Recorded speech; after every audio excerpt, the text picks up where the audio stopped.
Buddhism's secret: why less is more. Back during World War II, one of the ways they tried to get people to help the war or to help the cause was if they were going to take a trip to ask themselves, is this trip necessary? And it's a good question to ask yourself as you practice. You're sitting here meditating, and the mind wanders off. Is this trip necessary? While you are meditating, it's pretty easy to answer no. Occasionally, if you find that you have real trouble settling down, you may need to think a bit about what the problem is, what the antidote might be, and then bring that antidote in. For example, if you're feeling lazy, think about death. Death can come at any time. Is your work done? Well, no. Okay, get back to work.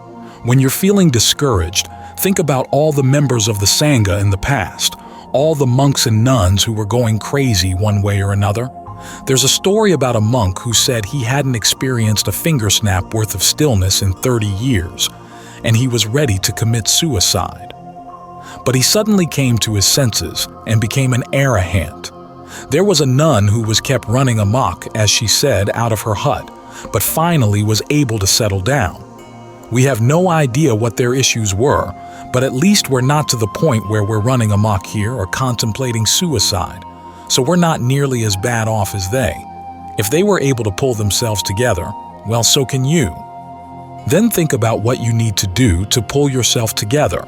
There are standard antidotes. The antidote for lust is to contemplate first the object of your lust. Imagine that person as a dead person. 1 day, 2 days, 3 days dead, and you say, I can't feel lust for that person anymore. But then you've still got this desire. You still want to lustful for something. That shows that the problem is not the object. The problem is inside. You want to turn around and ask, so why do you like your lust? Work on that until you're able to settle down and come back to the breath. Always use the breath as your home base. If you need a meditation word to go along with it, fine, but try to stay as close to the breath as possible and keep the issues as few as possible. The basic message all the way through is simplify, simplify, simplify, keep things simple. I've mentioned many times the instructions I got from Ajahn Fuang about training my mouth. Before you open your mouth to say something, he said, ask yourself, is this necessary? I found that cut down my conversation quite a bit, all to the good. And the same principle, of course, applies to the chatter in your mind. Is this chatter necessary? It may be there, but you don't have to get involved in the conversation.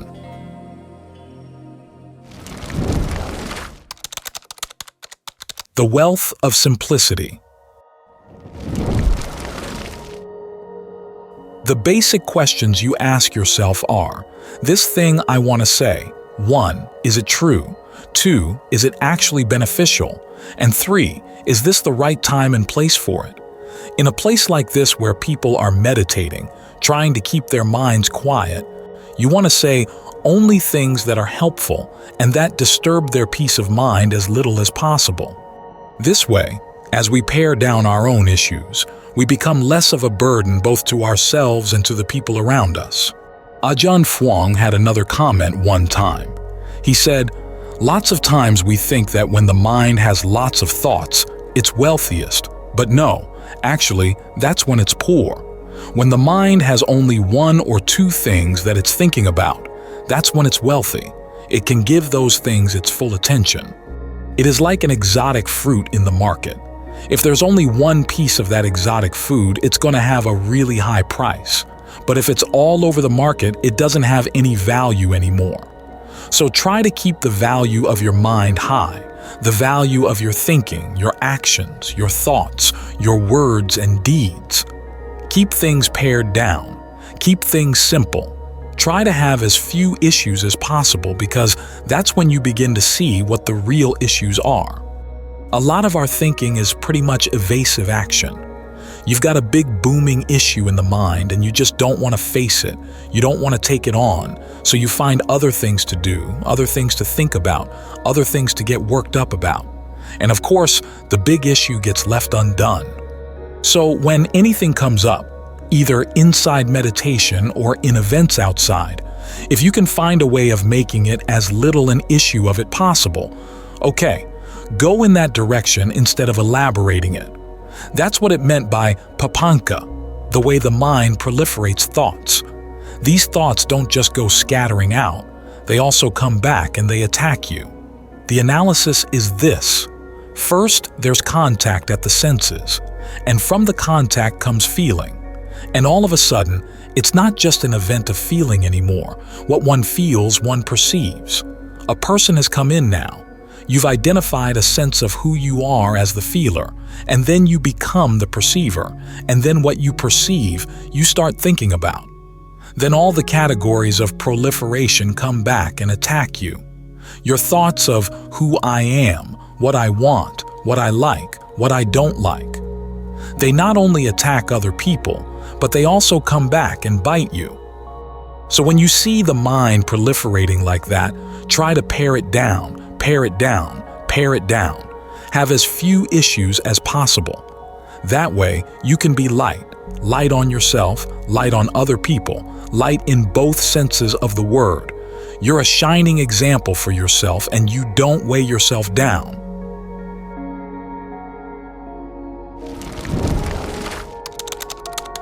The fewer issues, the better. The fewer issues, the less complexity. We know how difficult complexity is to handle. Lots of balls that you're juggling in the air. Sometimes it seems like the meditation becomes one more ball that you're trying to juggle, but don't think of it in that way. Try to make it the place where you stand, not only while your mind stands on its object here in meditation.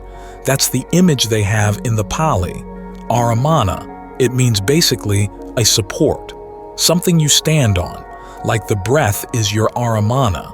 It's your support right now, but also make that your support as you go through the day. You're in the body, standing on the breath, standing in the breath. Think of the breath surrounding you, bathing you. Let it become a force field that you carry around. Make tending to that force field your prime responsibility. Try not to have lots of other issues that make it difficult to tend to that. All too often, you get up from your meditation and you drop everything right here on the floor. Then you go out to juggle all the different balls you have in the course of the day, and you don't have any really solid place to stand. And of course, that makes it more difficult to juggle them. Think of yourself standing in the breath, surrounded by the breath, bathed by the breath, permeated by the breath. You can envision your body as a big wire cage, and the breath flows in, flows out through all the holes, no problem at all. Nothing needs to be pulled in, nothing needs to be pushed out, and the wire starts to glow with a cool light. If you find that a helpful image, use it. If it's not, find another image that you find helps keep you with the breath, in the breath, throughout the day. That's your one issue. You pick up other issues as you have to, and then as soon as you don't have to pick them up, you just put them down.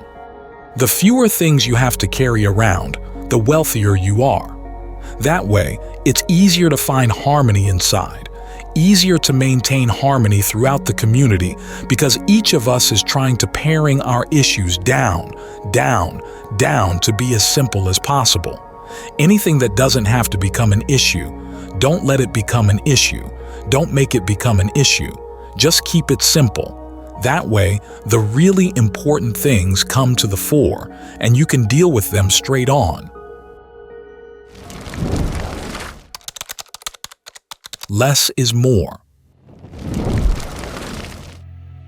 We spread thoughts of goodwill for all the world, that we don't wish anyone any harm. We wish that all beings could find happiness. So why are we sitting here with our eyes closed? Why aren't we going out there, making people happy? Because happiness is something that has to come from within. It's based on being skillful in the way you act, which includes not only your physical actions, but also your speech and the actions of your mind, and in particular, the act of intention. This is because it's through our intentions that we shape the world we experience, along with the amount of pleasure or pain we take out of that experience. To formulate intentions that really do lead to happiness is a skill. And because it's a skill, nobody else can master the skill for you. You can't master the skill for anyone else.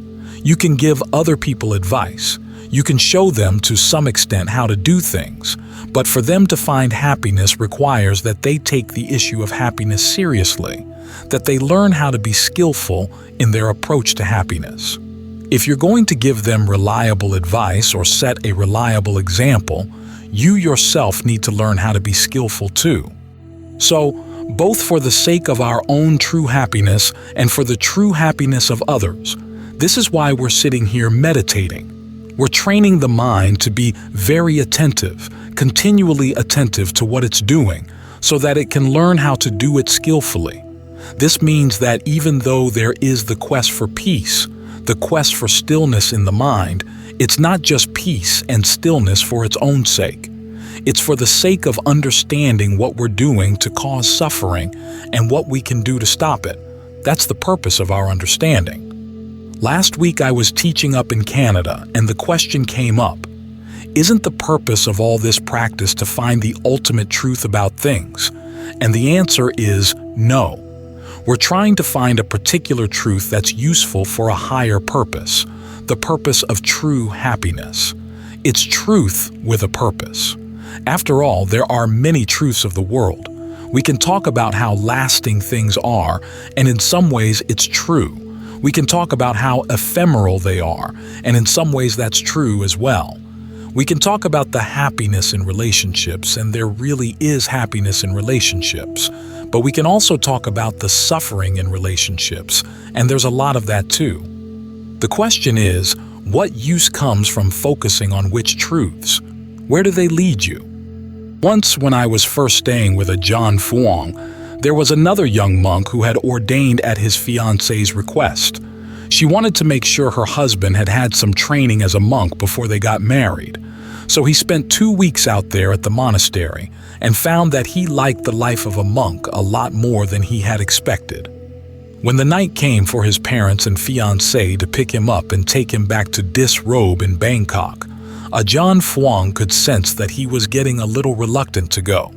So that night he gave a talk on how we're not born alone. We're born from our parents. We owe a debt to our parents, and we need to repay that debt.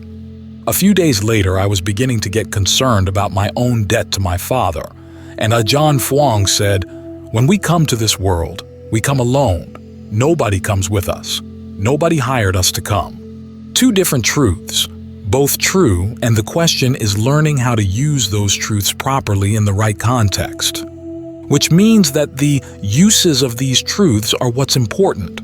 The ultimate use is finding out how we create a lot of unnecessary stress and suffering for ourselves in spite of ourselves, and how we can put an end to it.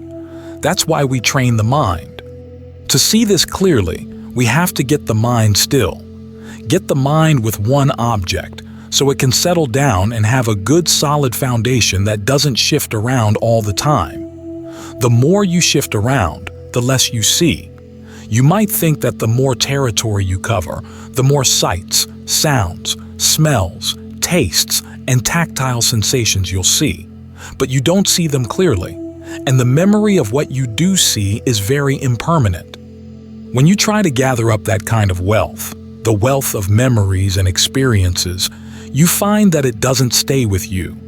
It's like buying a huge shipload of lettuce, thinking it'll supply you with all the lettuce you'll need for the rest of your life. And of course, the lettuce begins to rot pretty fast, and after a while you can't use it. You then have the burden of trying to throw it away. So you need to get a different kind of knowledge, the kind of knowledge that doesn't change. You find that it doesn't require you to know a lot of things outside, but it does require you to know your mind very thoroughly. How does your mind process things? That's where the stress and suffering come from. The Buddha explains the causes of stress and suffering in a very elaborate sequence. It starts with ignorance and goes through many different factors. But one obvious point to notice is that many of the factors come prior to your sensory experience. In other words, the issue is all about what you bring to the experience. That's what makes all the difference.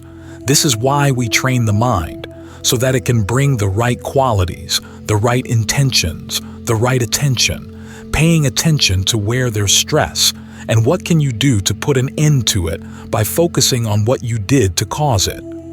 That kind of knowledge is useful in all circumstances, for it enables you to bring the right attitudes, the right qualities to bear, no matter what the situation. So we start out here with our eyes closed, sitting still, to get the mind to settle down so that we can see it, so that we can develop some of these skills. But these skills are not just to be used when sitting here with our eyes closed. They're for us to bring to any situation, no matter what, no matter how complex, no matter how large and complicated. If we can bring the right attitudes to those situations, we don't have to suffer. We don't have to cause suffering for other people. They may not like what we say or do, because we can't have any control over people's likes and dislikes, which are pretty unreliable. But we can be firm in our intent not to cause anyone any harm. This is the kind of knowledge, and these are the kind of truths we're looking for.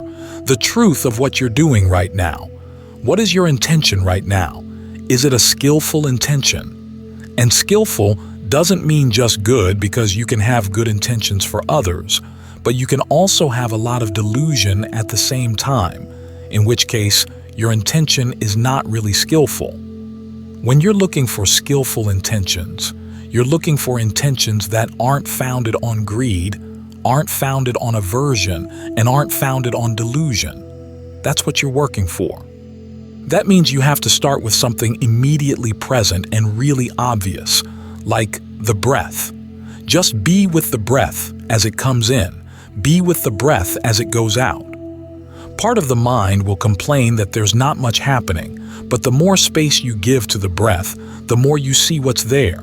In other words, you don't want to clutter up your mind with other thoughts.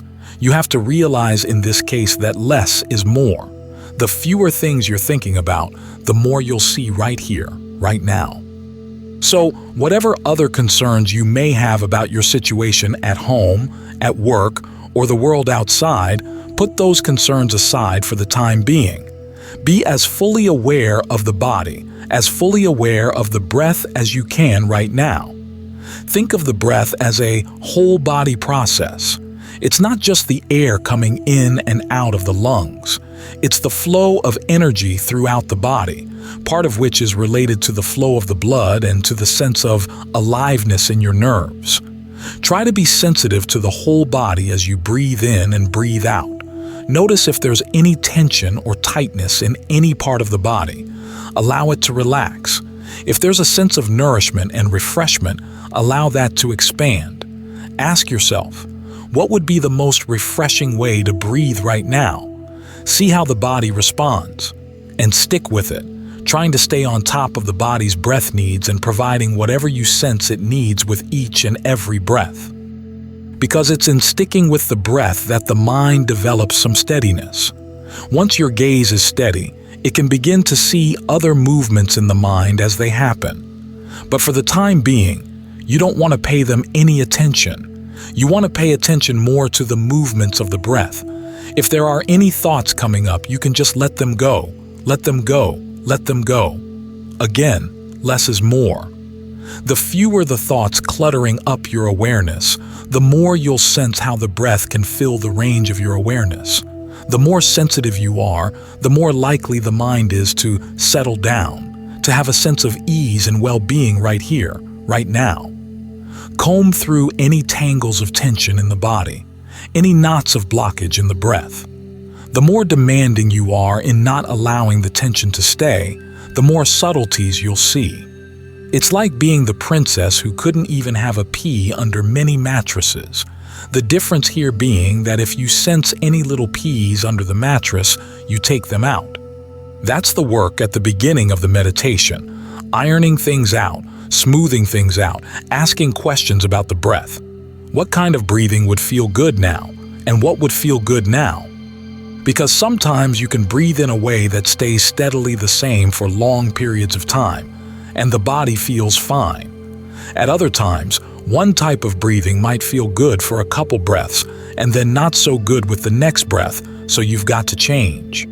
The important thing is that you stay with the breath as your main topic, to develop what is called singleness of preoccupation, which means both that you hold to one preoccupation, the breath, and you make it single, in the sense that it's the one thing that fills the whole range of your awareness, with breath energy flowing through the body, even around the body. Think of it as a cocoon around the body, protecting you from outside energies. See how long you can maintain that perception. It's an act of balancing. If you've ever noticed people walking across a tightrope, you notice that they don't stay perfectly balanced all the time. They shift a little bit to the right, a little bit to the left, and then they correct, like those old-fashioned scales that swing back and forth before finally coming into balance. If something tips it in one direction, the scale corrects itself, swinging back and forth until it's in balance again. The ability to regain your balance is what's going to keep you here. The greatest wealth. Our mind is often like the mind of an addict, the sort of person who says, "I've been smoking pot for the last 5 years, but now I'm totally clean, totally beyond that. I'll never be tempted to smoke again." That kind of attitude is going to get him back into smoking pot pretty soon. The way to stay away from your addiction is to realize that there are certain things that attract you, so you have to be on your guard, armed with antidotes for every temptation. You need to have antidotes to bring yourself back into balance. So realize that there's always a possibility of falling out of balance, but you can master the skills that can get you back in. That's what the directed thought and evaluation at the beginning of right concentration are all about. If you find the mind slipping off the breath, you can get it back right away. If it slips off in another direction, you get it back right away. You keep regaining your balance no matter how much it wobbles. After a while, things finally settle down. You get more and more absorbed in the breath. There's a greater sense of oneness, a greater sense of concentration, composure, assurance that this is where you really want to be, and it's all right where it is right now. At that point, you don't have to adjust or analyze the breath anymore. Just stay with full body breath, whole body breath, aware. It's as if the awareness and the body and the breath penetrate one another. There's a strong sense of oneness. It's from this oneness that we can begin to see things clearly.